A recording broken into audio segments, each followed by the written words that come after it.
Creating clarity with clients. This is actually a really great class for creating clarity with not just your clients, but also your other relationships. What is interesting to me around clients is who exactly is your client? Do you have the client that you directly serve as a real estate agent, as a loan officer, or is it also your internal clients, the people that help support your business? We have clients around us all the time. And there's an opportunity to connect with people at a different level. And I'm hoping to create some clarity for you to help you with communication and to help work together with your clients to help everybody create a win-win. Let's get started. This is actually one of my favorite quotes from Leonardo da Vinci. It is, "The noblest pleasure is the joy of understanding." How cool is that to understand? And sometimes there's that miscommunication where we get defensive or frustrated and I don't get it. And it's so nice to have that, oh, that's what that means. I get it now that this is something else that I had a misinterpretation of the information. So once that understanding happens, it shows up in a different way. We can connect as humans in a different way and connect from the heart. Sometimes the head gets in our way. I was interested in learning more about listening and was trained on listening to learn. And sometimes that is the best way to stay curious. This is odd that this information is coming at me. I'm feeling that need to want to get defensive. And it's almost impossible to provide any sort of service when we're in protection mode. So if we are listening to learn, it's less likely that we get into that protection mode and can really learn to provide. These are the 5 chapters that I'm going to be talking about from my book, Fortune Cookie Leadership, today. And I know it's out of order, so we're just going to have to live with ourselves for the purposes of this class. It's out of order on the chapters. And just this book is really important to me. It is in memory of my mom, who was the queen of the one-liners. Also, other family members and friends have some favorite one-liners as well as my own. My daughter told me that I tend to parent like a fortune cookie. So the fortune cookie name was born. I do a lot of leadership, a lot of coaching for loan officers and real estate agents, and I use a lot of one-liners. The idea is to take complex ideas and take them to something simple as a one-liner. Each chapter of the book has a different theme, a different one-liner, the origination of that one-liner, where the story is, and what the lesson is for your business or your life. I hope you enjoy the book. So chapter 13 is around vulnerability creates connection. This is really based off of a TED Talk that Brene Brown did in, I believe, 2010. It's one of the most watched TED Talks in history. Brene Brown was a professor at the University of Houston, did this TED Talk figuring her mom would be the only one that would watch it. Well, Oprah watched it, and a lot of other very famous people have now watched it. I've watched it several times. I've shared it in my own sales meetings. And if you think about the relationships that you have, they're the most connected to you, they're the most important to you. They're often the ones where you have been most vulnerable, and people have been most vulnerable with you. Vulnerability is that place where we can come up with ideas, where we can, in that place, have that listening to learn. Innovation, creativity, change. How do we work together? How did this 1 + 1 = 3 concept really show up for us? And when we're vulnerable and in that safe space where we can be vulnerable and somebody else can be vulnerable with us, we can have real breakthrough. And it's amazing. I always think about vulnerability from a business perspective. I think about the people that invented Uber. I mean, think about this, right?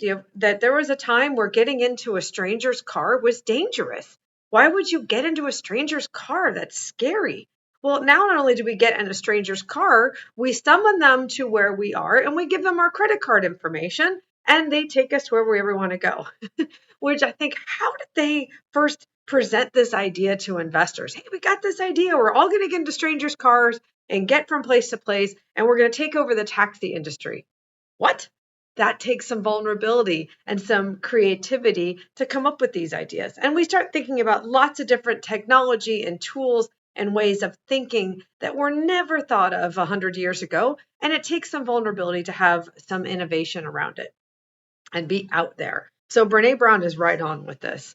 This is where vulnerability actually shows up in our everyday life. It's joy, it's empathy, it's belonging, it's connection. We've done this exactly. We've called somebody on the phone and we've shared some exciting news. So the people that are most important to you, the ones that you share your highest highs and your lowest lows, are the ones where you've been most vulnerable and there's been that connection and belonging. I know as a parent, there have been times where I wanted to wag my finger. I told you, and this is what happened when a child is sitting there and they're disappointed and they're sad. I've done that in the positive, I've done that in the negative. I've had moments where I've absolutely done the finger wagging and then lived to regret it. And there's times like, oh, I know how that feels.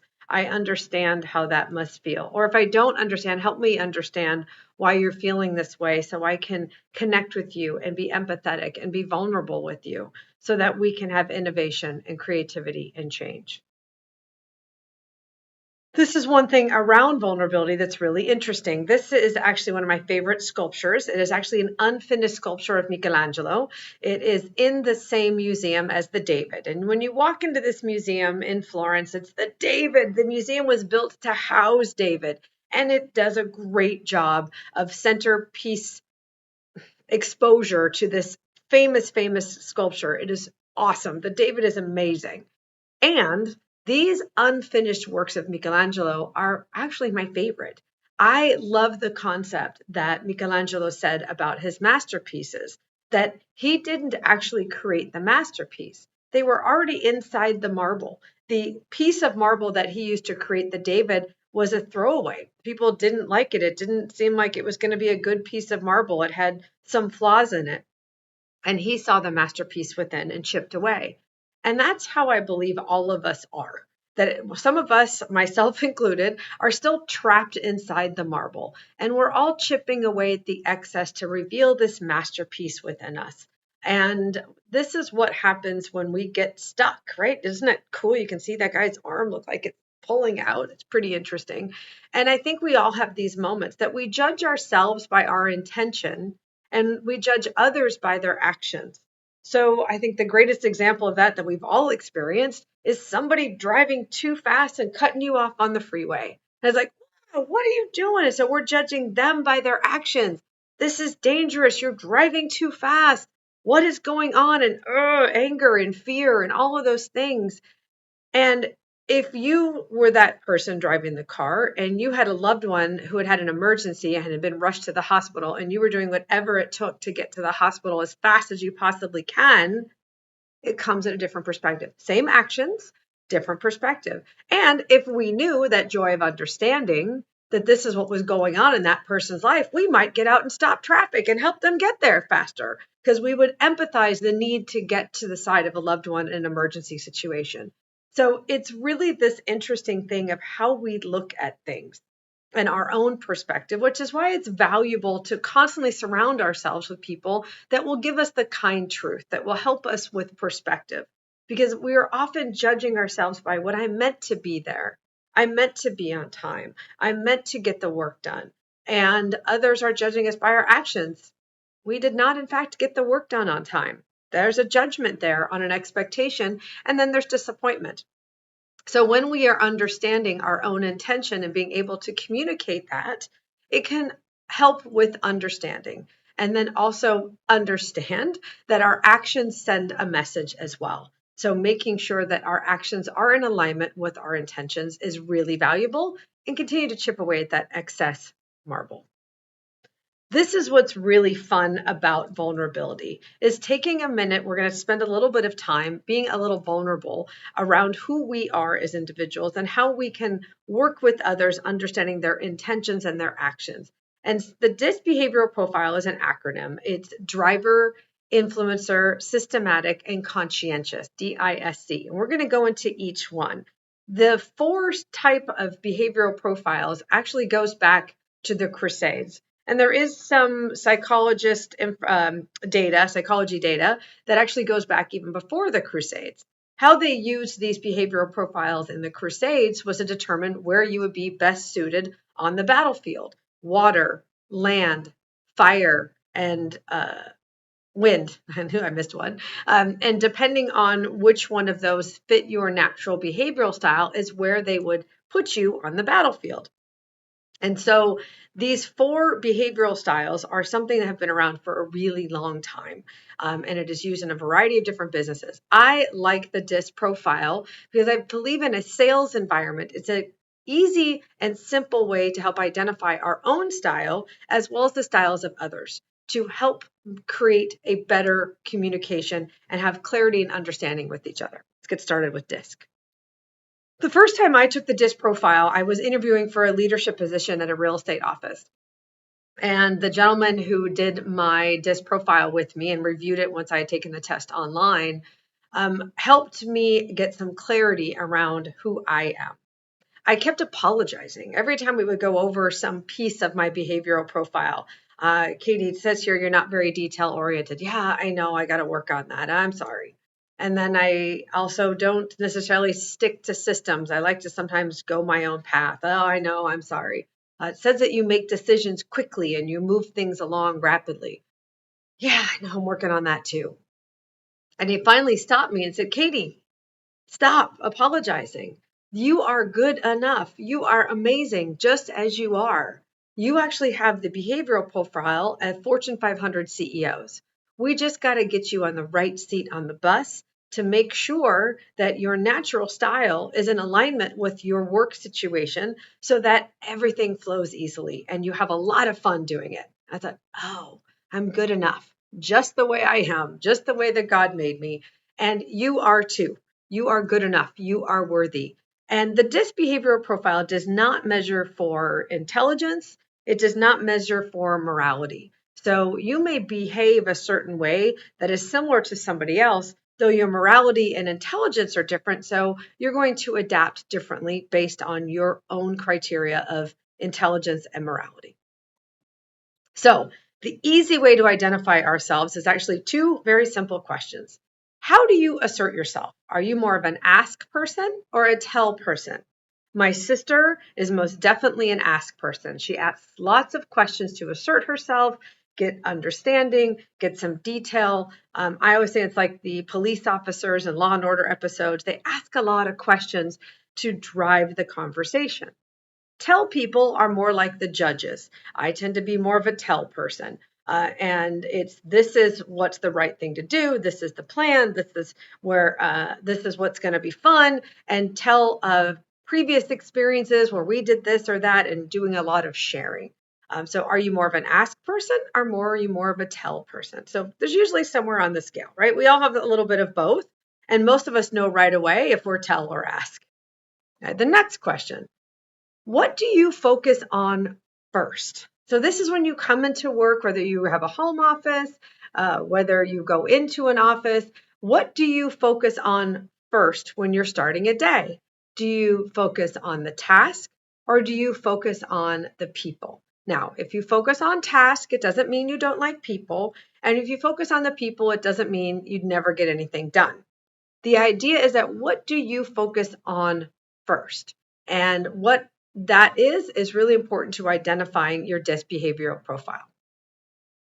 So based on how you answered those questions, you likely ended up in one of these 4 quadrants: dominant, influential, steadiness, and conscientious. As you can see, the conscientious and steadiness people are more the ask, the slower paced. The dominant and influencer is more the direct, faster paced, the tell side of things. The task is the conscientious and dominant, and the people are the steadiness and influence, are more people focused on the first part of their day. And that's where you are going to find yourself in one of these. Most people have 2 that are fairly above 50%. If you're going to do it from 0 to 100, most people have 2 things where they're over that 50% line. And it's you have a strong, maybe an I, and it is either supported by the D or the S. And then the ones with the conscientious are often supported by the S or the D. So I think you can see how that might show you. Oh, well, I may be a C and an S. We usually have one that's a little stronger than the other, and the second one is maybe right behind it. So that's normal to have a little more than one that you feel that you are pulled to naturally. And that's normal. But all of us have one That's our primary, and then a secondary usually right behind it. So the best way for me to share with you how the DISC behavioral profile shows up is actually with doctors. This is the best analogy I can think of that will help you understand and identify not only your own style, also the style of others. So once you know your own style, you can help adapt and adjust around other people's style. Because communication is not, did the message get sent? It's, was the message received? Because we all have different ways of speaking. And like you saw on that last slide, the D's and the I's tend to speak really fast, and the S and the C's tend to speak more slowly. So if you are a high D, which is this driver, the emergency room doctor, you're going to move quickly. Speed, speed, speed.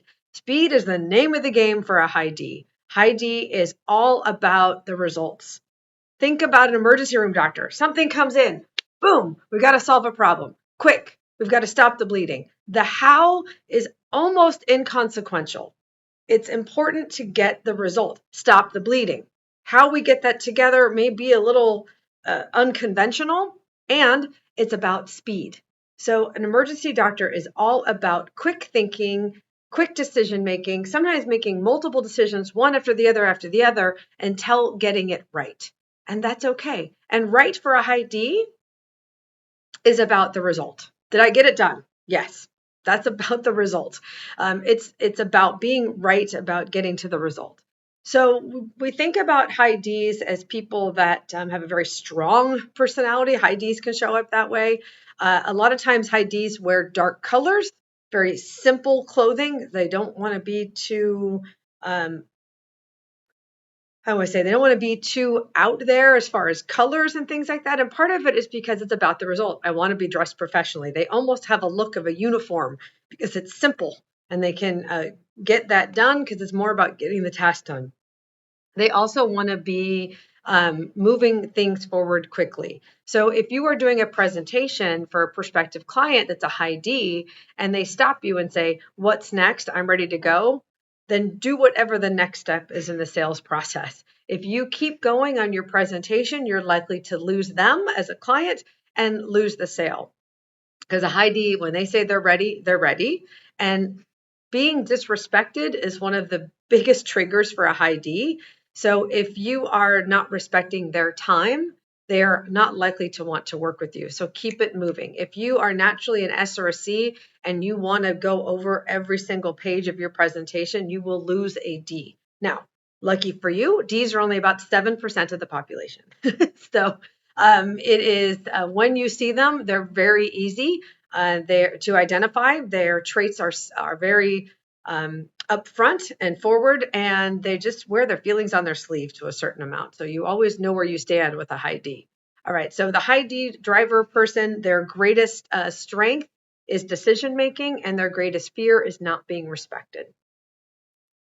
High Is are your influencers. These are people that they're like a pediatrician. They are going to work with a lot of different people. They have never met a stranger. I am personally a high I. We tend to wear bright colors, as I'm wearing today. We tend to be the life of the party, social, positive, energetic people.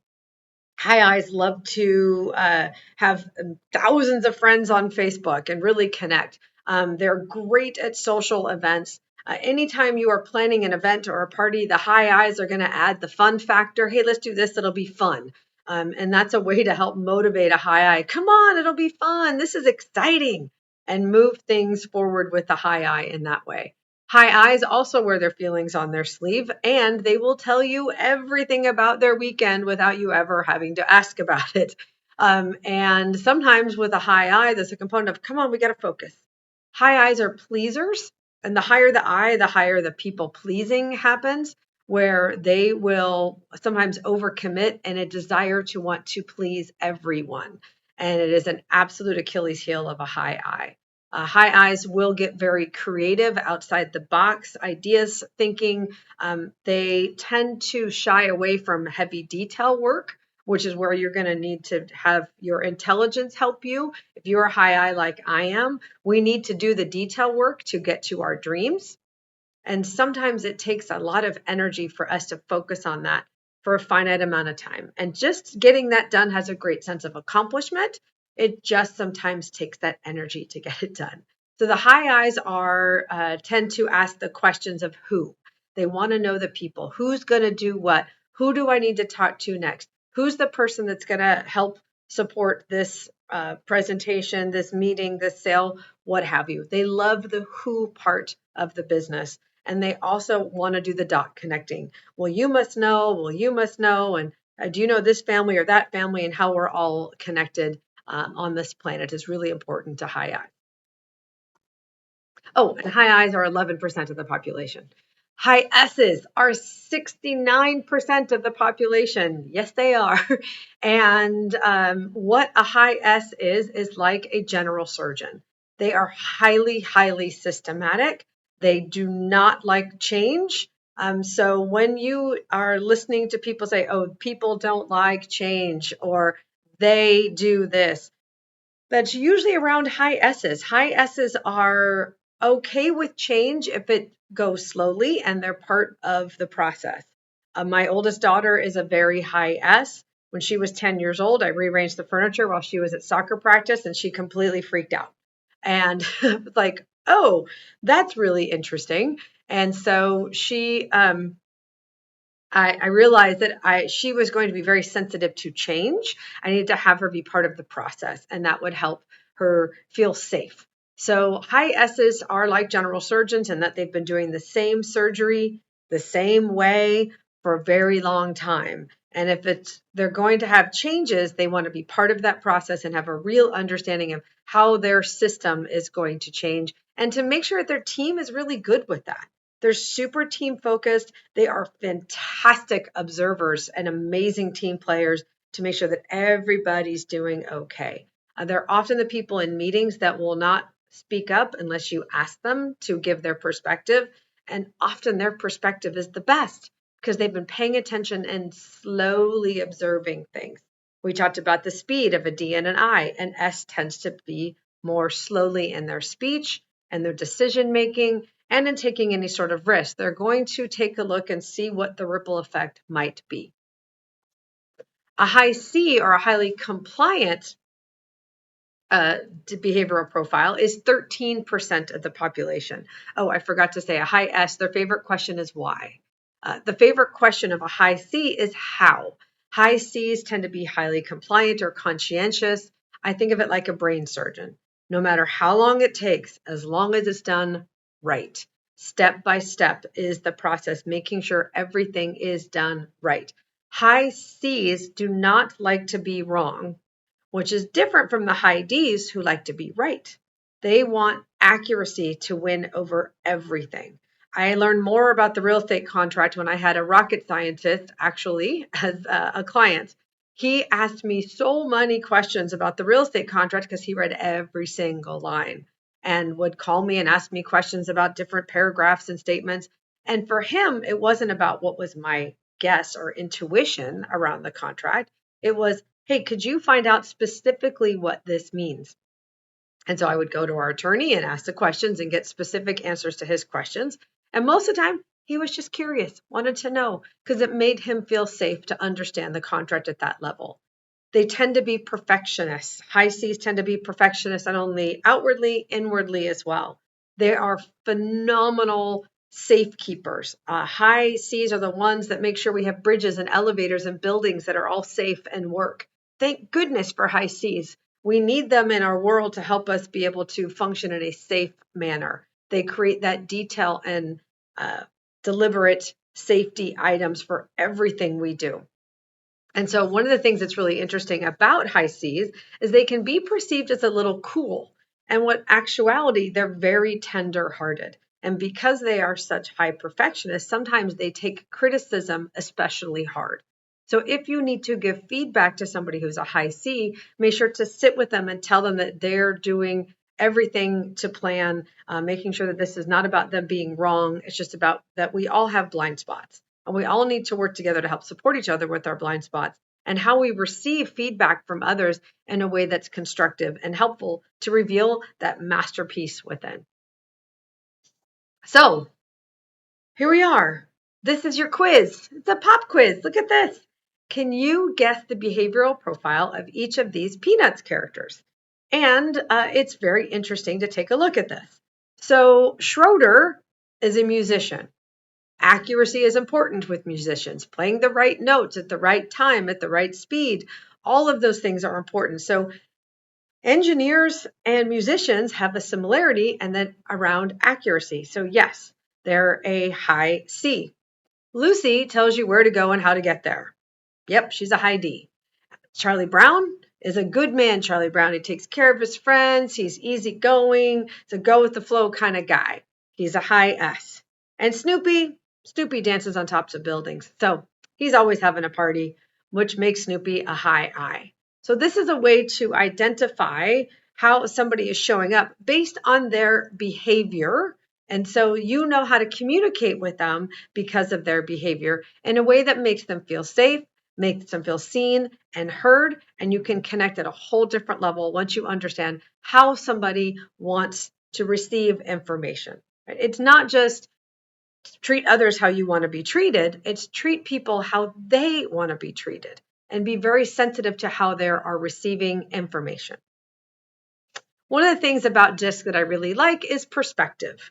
So when I was running a real estate office, I was killing it. I had an office of over 200 agents. We were recruiting. We were highly profitable.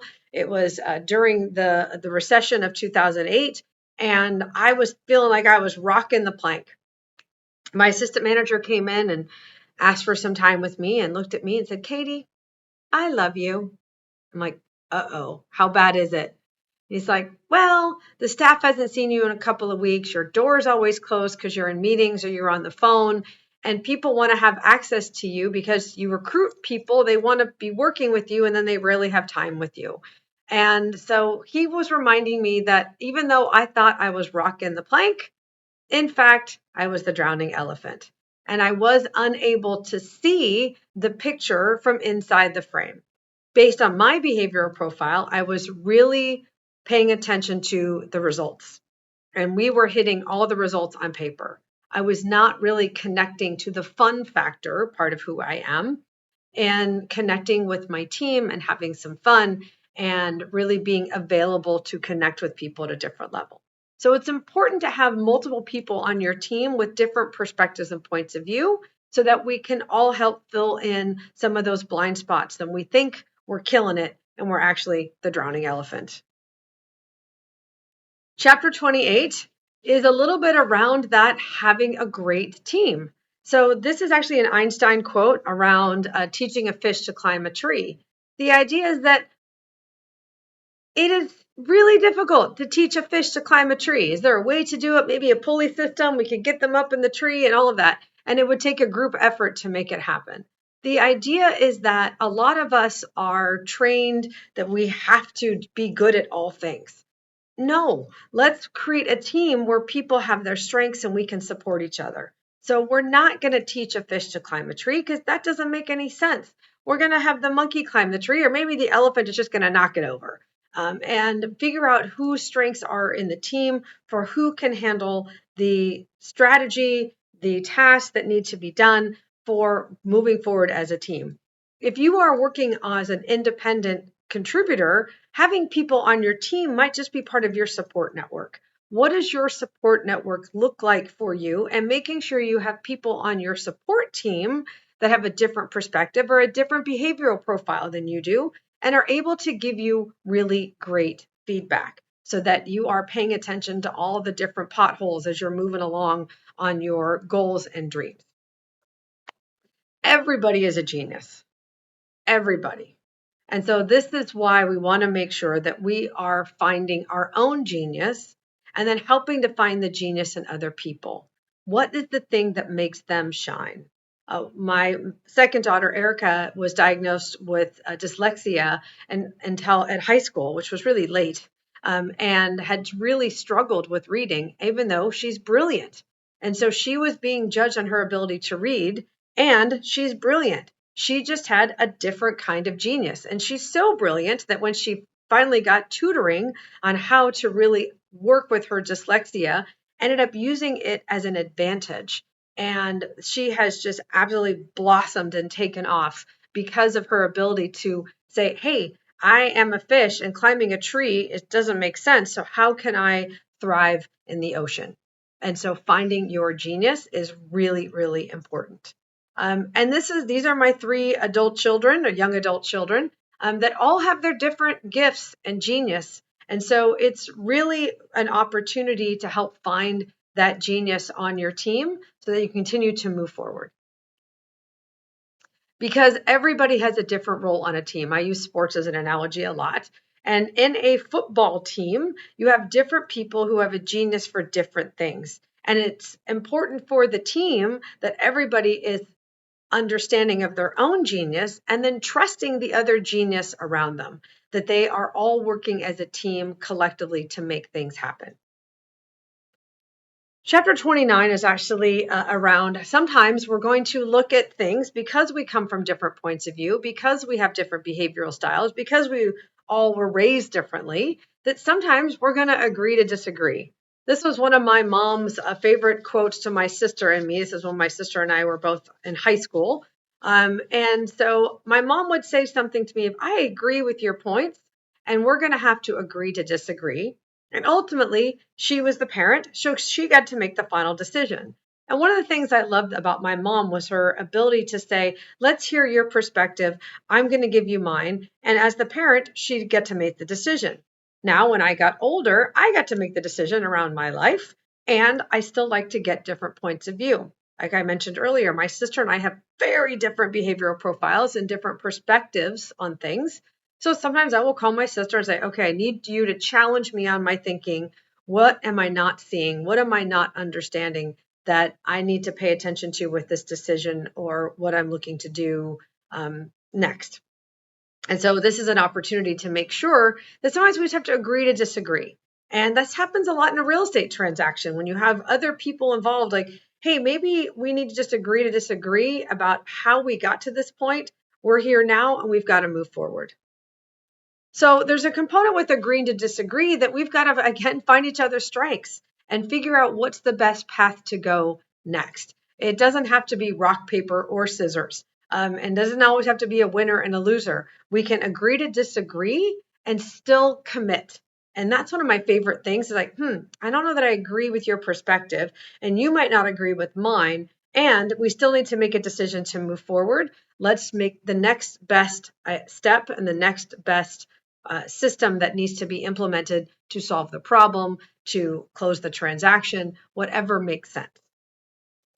And this is what happens a lot, I think, in a real estate transaction. Some people start finger pointing. Oh, this was your fault or this thing. Well, we're all in the same boat in a real estate transaction. It doesn't really matter where the hole of the boat is. The boat's going to sink unless we start willing to work together. Agree to disagree and then commit. We can disagree and commit to the next step to get to the ultimate goal.